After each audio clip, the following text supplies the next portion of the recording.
অজুর ফরজ কটা? চারটে। কটা? চারটে। এগুলো মনে আগে এগুলো শিখে নিন, তারপর 2 মিনিট সময় লাগবে, বেশিক্ষণ সময় না, 2 মিনিটে বলে দিচ্ছি। অজু করতে হবে কোরআনে কোথায় লেখা আছে? 6 নম্বর পারা 7 নম্বর পৃষ্ঠার প্রথম নম্বর লাইন, সূরার নাম সূরা মাইদা। আল্লাহ বলছেন, ইয়া আইয়ুহাল্লাযীনা আমানু ইযা কুমতুম ইলাস সালাতি ফাগসিলু বুজুহাকুম ওয়া আইদিয়াকুম ইলাল মারাফিকি ওয়ামসাহু বিরুসিকুম ওয়া আরজুলাকুম ইলাল কাবাইন। ভালো করে শিখে নিন, বুঝে নিন, জেনে নিন, দেখে নিন ভালো করে। আল্লাহ পাক বলেন ওযুর ফরজ হলো 4টি। এক নাম্বার কি? মুখমণ্ডল ধৌত করা। এই চুলের গোড়া থেকে নিয়ে থুতনি পর্যন্ত, একানের লতিকা থেকে নিয়ে অপর কানের লতিকা পর্যন্ত ভালো করে ধৌত করতে হবে। যদি কোনো লোমের গোড়া শুকনো থাকে অজু হবে না। ওই অজুতে তাহাজ্জুদের নামাজ পড়লে বাবা কবুল হবে না। যাদের ঘন দাড়ি আছে অজুর সময় একটু খেলাল করে নেবেন, হাতে ধরে বলে গেলাম। 2 নাম্বার ওয়াইদিয়াকুম ইলাল মারাফিকি, হাতের কনুইয়ের উপর পর্যন্ত ধৌত করবেন। কনুই পর্যন্ত ধৌত করলে কিন্তু হবে না। 3 নাম্বার ওয়ামসাহু বিরুসিকুম, মাথামণ্ডল মোসা করবেন। 4 নাম্বার ওয়ারজুলাকুম ইলাল কাবাইন, পায়ের গাঁটের উপর পর্যন্ত ধৌত করবেন। গাঁট পর্যন্ত ধৌত করলে হবে না। এখানে একটা আসছি আলোচনা, সংক্ষেপে বলছি। নবীজি বলেছেন নামাজ যারা পড়ো, নামাজ পড়তে গেলে দুটো জিনিস কখনোই করবে না নামাজের মধ্যে। দুটো জিনিস যদি নামাজের মধ্যে কেউ করে তার নামাজ হবে না, কবুল হবে না। নবীজি বলেছেন, আমি বলিনি বাপ। 1 নাম্বার নবীজি বললেন, তোমরা পায়ের গাঁটের নিচেই কাপড় ঝুলিয়ে পড়বে না। কি বললো বাপ? পায়ের গাঁটের নিচে কাপড় ঝুলিয়ে পড়বেন না নামাজের সময়। পায়ের গাঁটের নিচে কাপড় ঝুলিয়ে না পড়ে কাপড়টা একটু তুলে নেবেন। আর 2 নাম্বারটা খুব ইম্পর্টেন্ট, খুব ইম্পর্টেন্ট। কি? মুখ ঢেকে নামাজ পড়বে না। মুখ ঢেকে নামাজ পড়বে না। দুঃখের বিষয়, যখন করোনা রোগ হচ্ছিল তখন সব শুদ্ধ তো মুখ ঢেকে নামাজ পড়েছিলেন, কিন্তু এই হাদিসটা কিন্তু সেই সময় মানুষ কিন্তু গুরুত্ব দিল না। মনে রাখবেন, আল্লাহর প্রতি বিশ্বাসটা আপনারা হারিয়ে গেছে, ডাক্তারের প্রতি বিশ্বাসটা, মাস্কের প্রতি বিশ্বাসটা খুব বেশি হয়ে গিয়েছিল। মনে রাখবেন, নবীজি বলেছেন মুখ ঢেকে নামাজ পড়লে তার নামাজ হবে না। নবীজি নিষেধ করেছেন নামাজের সময় মুখ ঢেকে নামাজ পড়বে না। এবার বাড়িতে গিয়ে ভাববেন। চলুন এবারে আসছি, অজু করতে গেলে পানির প্রয়োজন হয়। পানি যদি না পাওয়া যায়, আপনি 1 সপ্তাহ অসুস্থতায় ভুগছেন, সৃষ্টিকর্তা বলছেন তোর টেনশন নিতে হবে না, আমি কোরআন পাঠিয়েছি সমস্যার সমাধান দেওয়ার জন্য। কি বাবা? সমস্যার সমাধানের জন্য কোরআন এসেছে, সমস্যা জটিল করার জন্য কোরআন আসে নাই। সমস্যাকে সমাধান করে দেওয়ার জন্য কোরআন এসেছে। কোরআনে বলা আছে কি?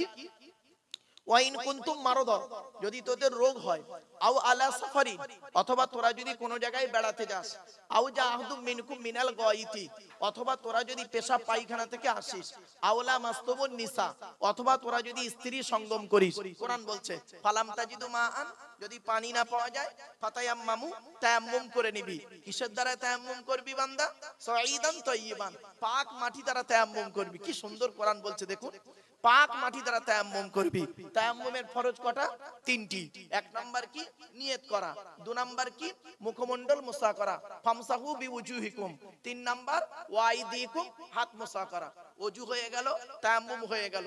আরেকটা ফরজ বলবো, সেটা হলো গোসলের ফরজ। গোসলের ফরজ হলো 3টি। 1 নাম্বার কি? গড়গড়া সহ কুল্লি করা। 2 নাম্বার নাকের নরম গোস্ত পর্যন্ত পানি পৌঁছানো। 3 নাম্বার সারা শরীরটা ভালো করে ধৌত করা। এখন একটি প্রশ্ন, তার উত্তর। কি প্রশ্ন, কি উত্তর? শুনে নিন।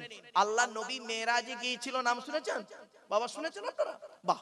নবীজি মেরাজে গেলেন, গিয়ে জান্নাত জাহান্নাম দেখলেন, অর্থাৎ স্বর্গ নরক দেখলেন। স্বর্গের ভিতরে, জান্নাতের ভিতরে নবী হাঁটছিলেন।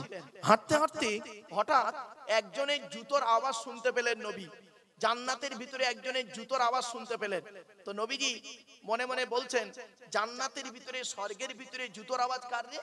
নবী বলছেন সামিতু খসখসাতান আমামি ফিল জান্নাতি ফাইজান বেলাল।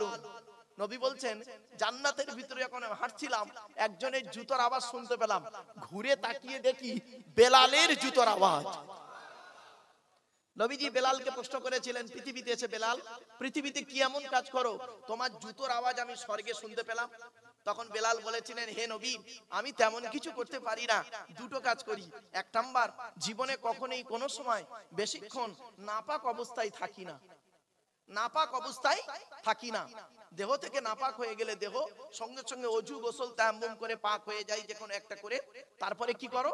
আমি পাক হয়ে মসজিদে নববীতে ঢুকে 2 রাকাত তাহিয়াতুল ওযুর নামাজ আদায় করি। জোরে বলুন সুবহানাল্লাহ। চলো, এ প্রসঙ্গ আসছে, এজন্য নাপাক অবস্থায় বেশিক্ষণ থাকবেন না। আমি অনুরোধ করে বলছি বাবা, শ্রোতা মণ্ডলীদেরকে বলে দিচ্ছি, নাপাক অবস্থায় থাকবেন না। পেশাব ফিরে পানি ব্যবহার করার চেষ্টা করবেন, অথবা কুলুপ ব্যবহার করার চেষ্টা করবেন। এখানে বেশ কিছু সুন্নত আপনাদেরকে আমি বলছি, শুনে নিন। আচ্ছা বাবা, মাথায় টুপি দেওয়া কি? জোরে বলো। সুন্নাত। দাড়ি রাখা, গোঁফ রাখা, মুফতি সাহেব ফতোয়া দিচ্ছে হারাম। বাবা একটা কথা বলি, আপনারা সহজে হুট করে হারাম হালাল বলবেন না। আপনারা আম মানুষ তো, হারাম হালাল বলতে গেলে না একটু চিন্তা করতে হয়। ছোট্ট একটা উদাহরণ দিচ্ছি, দেখি কত সহজে ফতোয়াটা আপনারা দেন। শুকর খাওয়া হালাল না হারাম? জোরে বলেন। হারাম। আর ছাগল খাওয়া হালাল না হারাম? হালাল। তো একটা প্রাণী পাওয়া গেছে যার অর্ধেকটা শুকরের মতো, অর্ধেকটা ছাগলের মতো। এখন প্রাণীটা খাওয়া যাবে না যাবে না? এবার সব ফতোয়া দিতে শুরু করবে, খুব কঠিন মশলা। আর একটা বলছি বাবা, একটু হাসির ছলে বলছি, কেন? ব্রেনটাকে ঠিক করার জন্য। শিখে নিন, এগুলো শিখে নিন। কেন আমাকে ডেকেছেন আপনারা? আমি গবেষণা করা মানুষ। ডেকেছেন কেন? শেখার জন্য, জানার জন্য, বোঝার জন্য। আসুন, আমিও আপনাদের কাছ থেকে শিখবো, আপনারা আমার কাছ থেকে কিছু অজানা জিনিস জেনে নেবেন। চলো। আচ্ছা, বেটা ছেলে মারা গেলে, মুসলমানদের বেটা ছেলে মারা গেলে কটা কাপন দেওয়া হয়? 3টে। মেয়ে ছেলে মারা গেলে কটা কাপন বাবা? 5টা। এখন একটা হিজড়ে মারা গেছে, তার কাপন কটা? 3টে দেবেন না 5টা দেবেন, না 5 এ 3 8টা দেবেন, না ন্যাংটো করে দেবেন? ওই দেখেছেন, ওই দেখো 8টা। এই দেখেন, মানে এবার এই মশলাটা বলে দিচ্ছি বাপ, চিন্তা নেই। আর আমি প্রশ্ন করি, আমি উত্তর দিয়ে দিই, যাতে করে মানুষের বুঝতে সুবিধা হয়।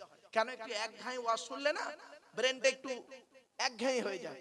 আর মাঝে মাঝে একটু হাসির চলে কথা বললো, রসালো বললাম মানে ব্রেনটা আবার ঘুরে গেল। চলো, বেটা ছেলে মারা গেলে 3টে কাপন, মেয়ে ছেলে মারা গেলে 5টা কাপন। এখন একটা হিজড়ে মারা গেছে, তার কটা কাপন দেবেন? উত্তরটা খুব সহজ, প্রশ্নটা খুব কঠিন। উত্তরটা সহজ, শুনে নিন। ওই ব্যক্তি দেখবেন বেশিরভাগ অংশ কোন দিকে যাচ্ছে? বেশিরভাগ অংশ যদি ওর দেহের বেশিরভাগ অংশ যদি পুরুষ হয়, তাহলে পুরুষের কাপন। বেশিরভাগ অংশ যদি মহিলা হয়, মহিলার কাপন। সহজ উত্তর হয়ে গেল। ঠিক আগের প্রশ্নটার উত্তর দিচ্ছি, যে শুকর খাওয়া হারাম, ছাগল খাওয়া হালাল। একটা প্রাণী পাওয়া গেছে অর্ধেকটা শুকরের মতো, অর্ধেকটা ছাগলের মতো। এখন খাওয়া যাবে না যাবে না? ওই প্রাণীটার স্বভাবের উপরে নির্ভর করবে হারাম আর হালাল। কিসের উপরে? স্বভাব। ওই প্রাণীটার স্বভাব যদি শুকরের মতো হয়, তাহলে খাওয়া হারাম। প্রাণীটার স্বভাব যদি ছাগলের মতো হয়, তাহলে খাওয়া হালাল। ক্লিয়ার হয়ে গেল? চলুন এবার এগিয়ে যাচ্ছি। বিশ্বনবী মুহাম্মদ সাল্লাল্লাহু আলাইহি ওয়াসাল্লামের উপরে কোরআন নাযিল হলো। আর সেই কোরআনকে পড়তে গিয়ে আমরা 5টা জিনিস বলবো বলেছি। 3টে বলেছি কি? ওযু, গোসল, তায়াম্মুম বলে দিয়েছি। আর 2টো বলবো। কোরআন পড়তে গেলে সর্বপ্রথম আউজ বিল্লাহ পড়তে হয়। কোরআনে আল্লাহ পাক বলেছেন, ইজা করাতাল কুরআনা, যখন তুমি কোরআন পড়বে, ফাস্তাইজ বিল্লাহি মিনাশ শাইতানির রাজিম, সুতরাং শয়তান মারদুদ হইতে আল্লাহর কাছে পানাহ চেয়ে নাও। তাই আমার বাপেরা, একটু দয়া করে আউজ বিল্লাহ পড়া যাবে? হ্যাঁ, একটু পড়েন। আউযু বিল্লাহি মিনাশ শাইতানির রাজিম। এর বাংলা মানে কি? বিতাড়িত শয়তান মারদুদ হইতে আল্লাহর কাছে পানাহ চেয়ে নিলাম। এবার আসছি, আউযু বিল্লাহ পড়ার পরে বিসমিল্লাহ পড়তে হয়। নবী বলেছেন, কুল্লু আমরিন জিবালি লাম ইউবদা বিসমিল্লাহির রহমানির রহিম ফাহুয়া আফতার। নবী বলেছেন, যে প্রত্যেকটা কাজ যখন শুরু করবে, সৃষ্টিকর্তার নাম দিয়ে শুরু করবে। আল্লাহর নাম ছাড়া যদি কোনো কাজ শুরু করো, ওতে কোনো বরকত পাবে না, ওটা হবে লেজ কাটা। তাহলে আমার বাপেরা, একবার আউযু বিল্লাহর মতো উচ্চ আওয়াজে বিসমিল্লাহ পড়া যাবে? হ্যাঁ, একবার পড়েন। বিসমিল্লাহির রহমানির রহিম। এর বাংলা মানে কি? আল্লাহর নামের সঙ্গে যিনি পরম দয়ালু দয়াবান। আমি শুরু করছি আল্লাহর নামের সঙ্গে যিনি পরম দয়ালু দয়াবান। এবার আমরা আলোচনায় ঢুকছি। যে সূরাটির আলোচনা করব, সূরাটির নাম সূরা হুজরাত। আর সূরাটি মদিনায় অবতীর্ণ হয়েছে। সূরাটির ভিতরে রয়েছে কি? মাত্র 18টা আয়াত। মাশাআল্লাহ, আপনারা যার অপেক্ষায় ছিলেন, ফুরফুরা শরীফ থেকে আগত আওলাদে মুজাদ্দিদে জামান পীর সাহেব হুজুর কিবলা, তিনি এসে গেছেন। তাজিমান একটু তাকবীর দেন না বাবা, নারায়ে তাকবীর, নারায়ে তাকবীর। আওলাদে মুজাদ্দিদুজ জামান, আওলাদে মুজাদ্দিদুজ জামান পীর সাহেব হুজুর কিবলা, নারায়ে তাকবীর। আলহামদুলিল্লাহ তিনি এখনই আসবেন, এক ঘন্টা খানেকের মধ্যেই চলে আসবেন ইনশাআল্লাহ, চিন্তা নেই বাপের। চলো এবারে আসছি বক্তব্যের শুরুতেই আলোচনা। এই সূরার শুরুতেই রয়েছে মুমিনের আলোচনা। কি কার কার কার? আচ্ছা মুমিন কে? কোন ব্যক্তিকে মুমিন বলা হয়? গালে শুধু দাড়ি রাখলে মুমিন না, মাথায় টুপি দিলে মুমিন না, লজ্জাস্থানের চামড়া কাটলে মুমিন তাও নয়, শুধু নামাজ পড়লে মুমিন তাও নয়। মুমিনের কতগুলো ভাগ আছে শুনে নিন। এই কোরআনে আছে মুমিনের সর্বনিম্ন হলো 5টা ভাগ, 5টা গুণ। কটা? সর্বনিম্ন 5টা কোরআনে আছে, আমার কথা নয় বাপ। কোরআনে আছে সর্বনিম্ন 5টা, আর সর্বাধিক হলো 30টা। কটা? সর্বনিম্ন কটা? 5টা, আর সর্বাধিক 30টা। এটা কোরআনের কথা। আর হাদিসে আছে কটা? আল ঈমানু বিজউ ওয়া সাবউনা শুবা, ঈমানের 70টা ভাগ, 70টা ভাগ। তাহলে 30 আর 70 কত হলো বাবা? 100টা গুণ যার মধ্যে থাকবে তিনি হলেন খাঁটি পারফেক্ট খাঁটি মুমিন। জোরে বলুন সুবহানাল্লাহ। তাহলে বাপের বড় ছেলে কে হলো? ইসমাইল। ইব্রাহিম হচ্ছে বাপ, ইসমাইল হলো বড় ছেলে, আর ছোট ছেলে হলো ইসহাক। তাই তো?